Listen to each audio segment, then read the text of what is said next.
Around 1 साल लगा था पीआर पे एंड वो कोविड का टाइम था। It just takes I think 3-4 महीने लगते हैं न्यू एप्लीकेशंस को, बट कोविड के टाइम पे 12 महीने में एप्लीकेशन अप्रूव होने is a very big thing. लोग तो 2-3 साल से फंसे हुए थे, तो आप लोगों का 12 महीने में आ गया, that's just amazing. Yeah. Hello everyone, welcome back. First of all, thank you so much for liking my previous video. आप लोगों ने इतना अच्छा रिस्पॉन्स दिया, so I thought कि मैं एक और इंटरव्यू कंडक्ट करती हूँ so that you can get more information कि कैसे आप अपनी कनाडा की स्टूडेंट और as a PR journey start कर सकते हो। So मेरे साथ हैं मेरे friends Vikram and Diksha. Hi guys. Hello. So actually we are friends since 2012. So आप कह सकते हो कि we are kind of childhood friends. हम actually कॉलेज में मिले थे in 2012. एंड हम लोगों ने एक ही साथ कनाडा की PR की जर्नी स्टार्ट करी थी and finally we all are in the same country now. So इनसे सुनते हैं कि हाउ वाज देयर एक्सपीरियंस, इन्होंने कैसे प्रोसेस स्टार्ट किया था, क्या क्या चैलेंजेस आए और कैसे इनको ओवरकम किया, बिकॉज कोविड भी आ गया था। सो देखते हैं कैसे इन्होंने टैकल किया था। सर सबसे पहले स्टार्ट करते हैं कि आपका इंडिया में बैकग्राउंड क्या था। तो विक्रम आपने क्या एजुकेशन करी थी इंडिया में? मैंने बैचलर्स करी थी, bachelors in electronics and communications from NIT Jalandhar. Okay. So वो 2016 में पास आउट हो गया था। और 4 इयर्स की बैचलर्स ऑफ टेक्नोलॉजी इंजीनियरिंग करी थी। दीक्षा आपने? मैंने भी बीटेक करी है, बट मैंने कंप्यूटर साइंस में करी है एंड मैं भी मेरी पास आउट ईयर भी 2016। सो हम एक्चुअली सारे तीनों ने बैचलर्स ऑफ इंजीनियरिंग करी है एंड 2016 में हमारी डिग्री फिनिश हो गई थी। एंड उसके बाद अपने जॉब करी, कैंपस प्लेसमेंट लगी थी। तो वो कौन सी मतलब IT में थी, किस फील्ड में जॉब थी और कितने साल का टोटल वर्क एक्सपीरियंस था इंडिया में आपको? ओके, सो मेरी 2016 में जॉब लग गई थी आफ्टर ग्रेजुएशन। सो मेरी फर्स्ट कंपनी थी EXL और उसमें मैं एज अ डेटा इंजीनियर काम किया। सो अराउंड 3 इयर्स मैंने वहाँ पे काम किया। Then I switch to MongoDB and 1 साल के अराउंड मैंने वहाँ पे काम किया as a data engineer again. So या तो टोटल ओवरऑल कितने साल? 4 to 5 years का 5 years उसके बाद, हाँ राइट, मैंने एक और स्टेटस में भी काम किया था एंड अराउंड 5 years का मेरे पास टोटल एक्सपीरियंस था। एंड दीक्षा आपका क्या वर्क एक्सपीरियंस था इंडिया में? सो इन 2016 जब मैं 8th सेमेस्टर में थी तो मेरी विप्रो में प्लेसमेंट हो गई थी एंड देन मेरी विप्रो में इंटर्नशिप हुई in my 8th semester. Okay. Then उसके बाद मेरी आफ्टर डिग्री कंप्लीशन इमीडिएटली मेरी जॉब स्टार्ट हो गई, ज्वाइनिंग हो गई। ठीक है। In June 2016 Okay. and then I worked in Wipro. Then after that मैंने EXL में वर्क किया हुआ है, then मैंने Optum में भी वर्क किया हुआ है। So almoस्ट अराउंड मुझे 6 years का एक्सपीरियंस था। 6 years का हो गया था। सो जैसे कि हमें पता है कि PR के पॉइंट्स मैक्सिमम मिलते हैं कि जब हमें 3 साल का वर्क एक्सपीरियंस हो जाए, उसके बाद चाहे आप 5 साल का कर लो, 6 साल का कर लो, you are gonna get the same points चाहे आपके पास 3 साल का एक्सपीरियंस है। तो जैसे अभी कट ऑफ पिछले 1-1.5 साल से इतनी हाई चल रही है, सिर्फ बीटेक और 3 साल एक्सपीरियंस के साथ पॉइंट्स इतने नहीं इनफ नहीं होते थे। तो फिर क्या किया था आप लोगों ने पॉइंट्स को इंक्रीज करने के लिए? Okay, so I had plan कि मुझे एनी हाउ कोई एक सेकेंडरी डिग्री करनी थी, चाहे वो कनाडा में करो चाहे आप इंडिया में करो, है ना, एक ही बात है। एग्जैक्टली। सो इंडिया में करने के कुछ पॉइंट्स मिलते हैं और कैनेडियन के पॉइंट्स तो है ही degree. So I did kind of post graduation जो डिस्टेंस लर्निंग था in the year of 2018। So हमने मतलब साथ में ही प्लान किया था और डिग्री हमने 2018 में स्टार्ट करी थी, जो कि हमने अपने जॉब के साथ कंटिन्यू करी थी। तो डिस्टेंस लर्निंग थी 1 year की। हाँ, तो हमें इससे था कि हमारे पॉइंट्स इंक्रीज हो जाएंगे एंड वो हमारे जॉब के साथ साथ भी कंप्लीट हो जाएगी डिग्री। एग्जैक्ट। सो जैसे कि सिर्फ बीटेक और एक्सपीरियंस के साथ पॉइंट्स इतने नहीं बनते। So you have 2 options, either आप इंडिया में मास्टर्स कर लो या पोस्ट ग्रेजुएट डिप्लोमा कर लो या कनाडा में कर लो। डिफरेंस इतना है कि बेसिक एजुकेशन के पॉइंट्स उतने ही मिलेंगे, बट अगर आपकी वो कनेडियन है उसके एक्स्ट्रा पॉइंट्स मिलते हैं।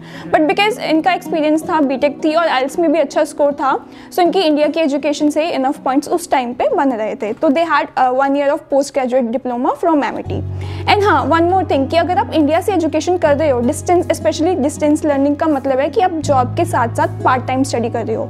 तो यहाँ पे एक चीज़ नोटिस करने वाली ये है कि अगर आपको इवैल्यूएशन जैसे कि ECA करवाते हैं, so there are 5 agencies who do that, है ना।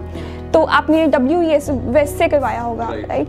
तो आपकी जो इंडिया की वो एजुकेशन है, it has to be UGC approved. अगर आप किसी भी कॉलेज से कर लोगे, बाद में आफ्टर 1 year आपको पता चलता है कि वो UGC अप्रूव नहीं है, तो कनाडा आपको इक्विवेलेंसी नहीं देगा। बट इनके केस में बिकॉज दैट प्रोग्राम यूनिवर्सिटी भी थी, बट यूनिवर्सिटी में हमें प्रोग्राम्स देखने होते हैं, इंडिविजुअल प्रोग्राम। इनका प्रोग्राम जो था इट वाज UGC अप्रूव्ड, तो इनको पॉइंट्स मिले bachelor's plus 1 year of postgraduate diploma. So it was 2 or more certificates. Right.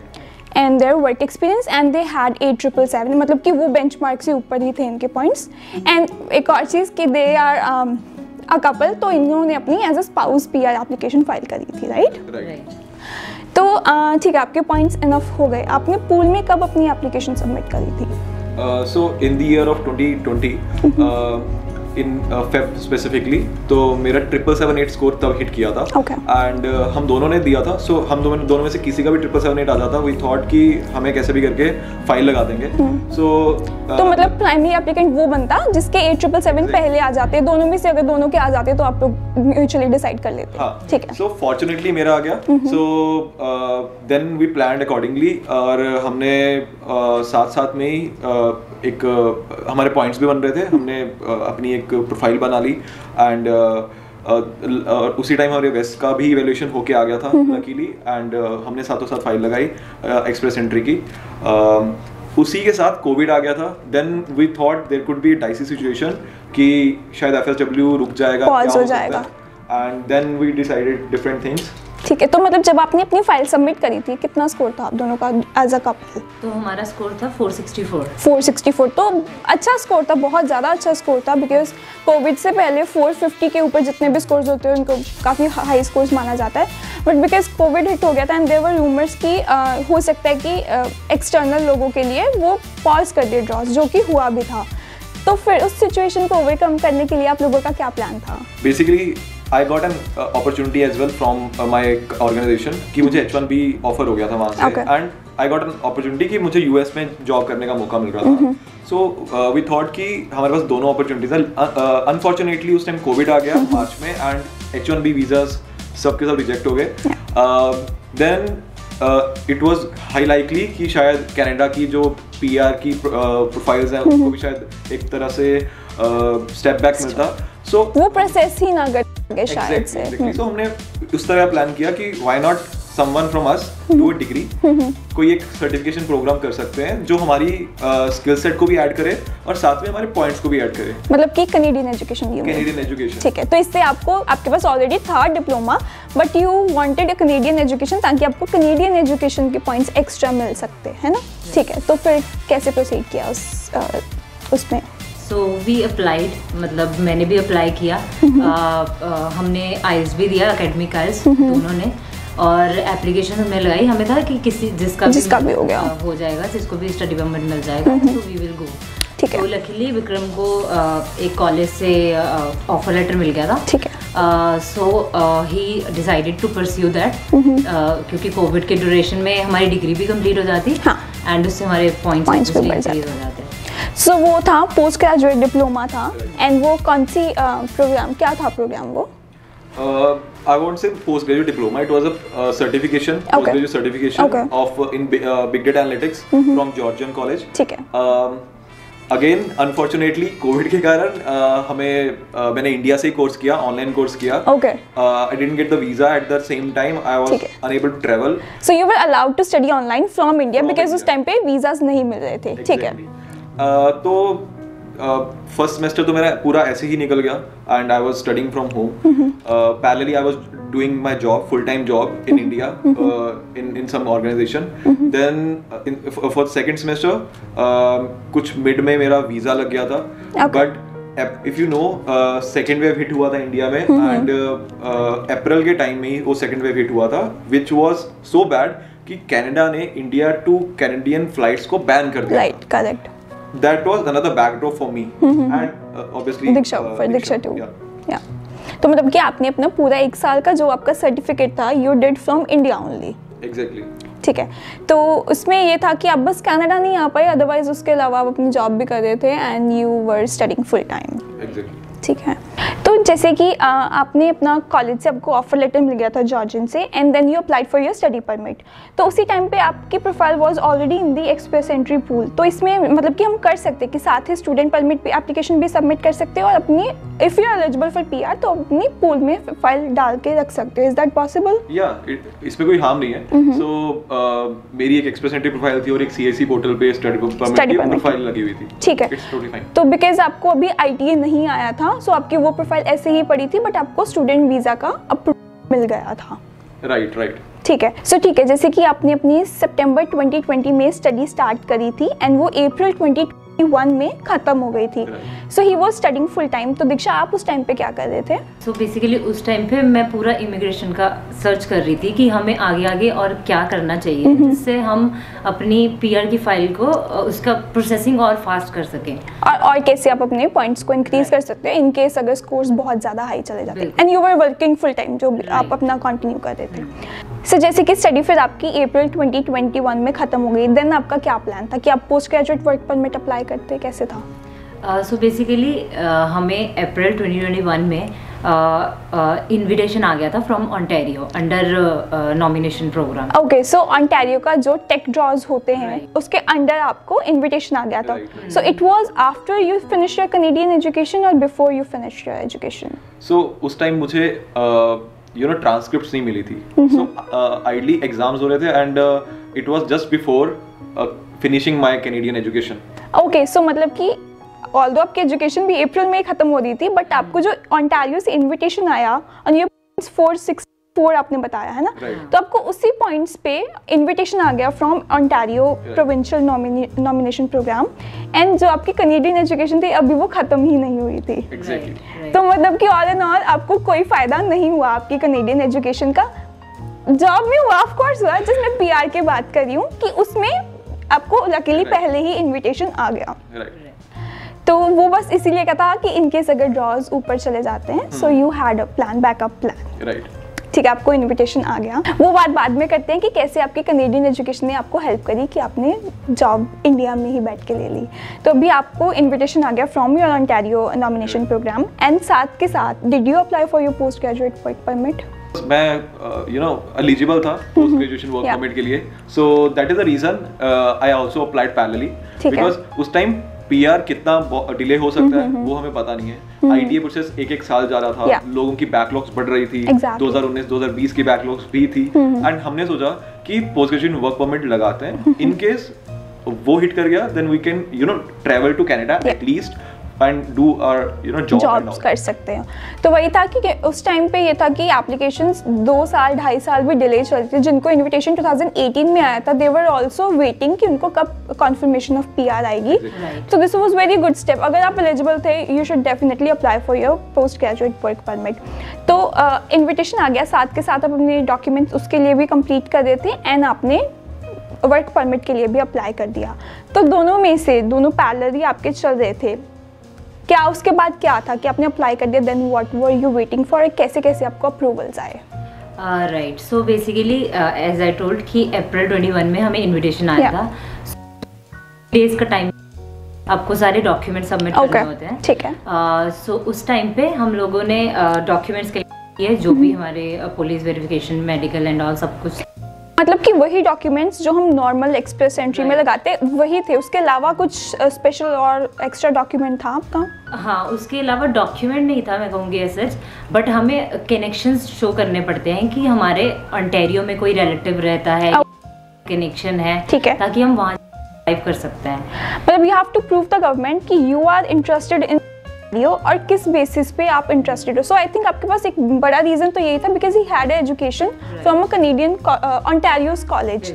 तो एक बहुत बड़ा पॉइंट था to prove them you are interested in Ontario, ये नहीं कि आप पीआर लेके अल्बर्टा या वैंकूवर कहीं चले जाओगे। Right, also IT sector we know that कि टोरंटो के अराउंड कितना ज्यादा सेग्रीगेटेड है। तो वी वांटेड कि हमें पता है कि हमें कल को आईटी में ही जॉब करनी है, देन व्हाई नॉट टोरंटो और near by greater Toronto area. ठीक है, तो with in 60 days you applied with the documents to the Ontario government और कितने टाइम बाद आपको उनकी तरफ से अप्रूवल आ गया so you can claim your 600 points in your express entry? So in the month of June जब हमने डॉक्यूमेंट सबमिट कर दिए थे तो हमें उनकी तरफ से देन नॉमिनेशन आ गया था। ठीक है।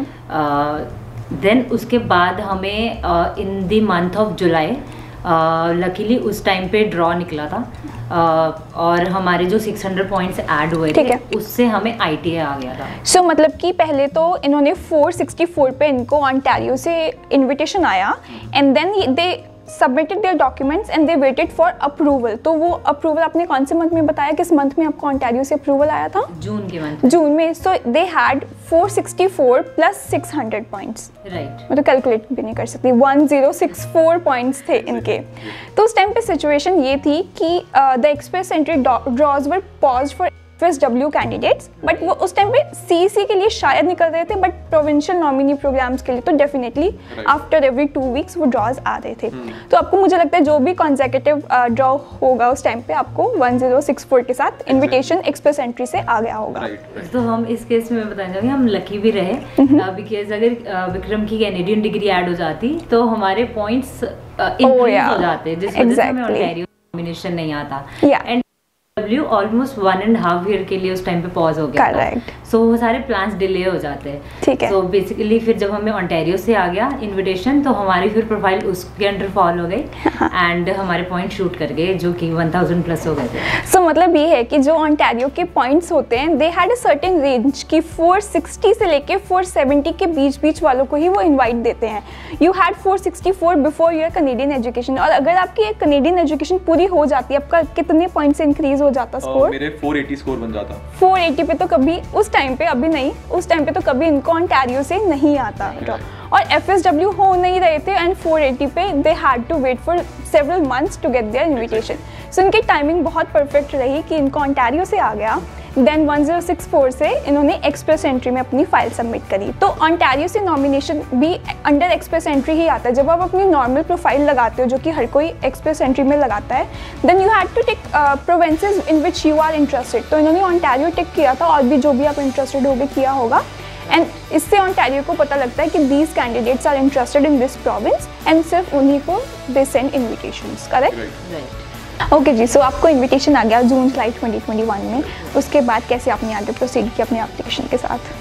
सो बेसिकली डॉक्यूमेंट्स हमारे ऑलमोस्ट रेडी थे, बिकॉज हमने नॉमिनेशन के टाइम पे किए थे। सो हमने वो बहुत जल्दी कलेक्ट कर लिए एंड सबमिट कर दिए थे हमने अपने प्रोफाइल, एंड देन हमें अगस्त में ही AOR आ गया था। सो आपने जुलाई में ही सबमिट कर दिए थे अपने डॉक्यूमेंट्स, एंड जुलाई में ITA आ गया। ठीक है। एंड देन उसके बाद अगस्त में AOR दिया। अगस्त में आपको विद इन अ मंथ आपको AOR is acknowledgement of receipt कि आपके सारे डॉक्यूमेंट्स आ गए हैं।